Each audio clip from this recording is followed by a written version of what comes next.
एक पक्षी का घोंसला था, तो उसके 4 अंडे थे। 3 अंडों से बालक अपने आप निकल आए।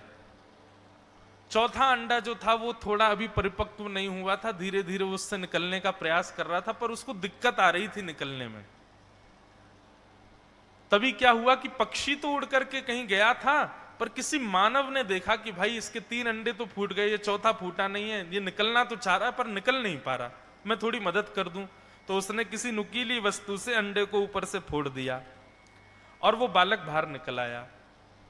पर परिणाम ये हुआ कि जब उड़ने का समय आया तो जो 3 बालक स्वयं निकले थे वो ऊंचे आकाश में उड़ने लगे, पर चौथा बालक जिसको प्रयास करके निकाल दिया गया वो उड़ने में इतना सक्षम नहीं रहा, उसके पंख इतने मजबूत नहीं बन पाए, क्योंकि अंडा फोड़ने में जो मांसपेशियों को जोर लगाना पड़ता है वो उसने लगाया नहीं, इस वजह से उसके पंख इतने सुदृढ़ नहीं हो पाए।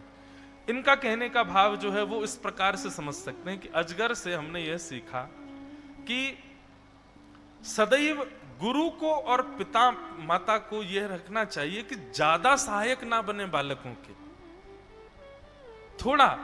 थोड़ी सहायता करने के पश्चात उनको स्वयं करने दें, स्वयं संभलने दें, स्वयं देखने दें।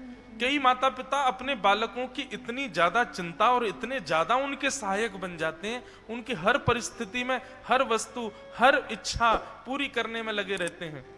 अजगर से हमने सीखा, देखो कितनी अच्छी सीख लेके आए कि ऐसे बालकों को आगे उज्जवल भविष्य नहीं मिल पाता जिनके माता पिता बहुत सहायक हो जाते हैं। इसलिए माता पिता को चाहिए बालकों के प्रति थोड़ी सी हल्की सी, और गुरु को भी शिष्य के प्रति थोड़ी सी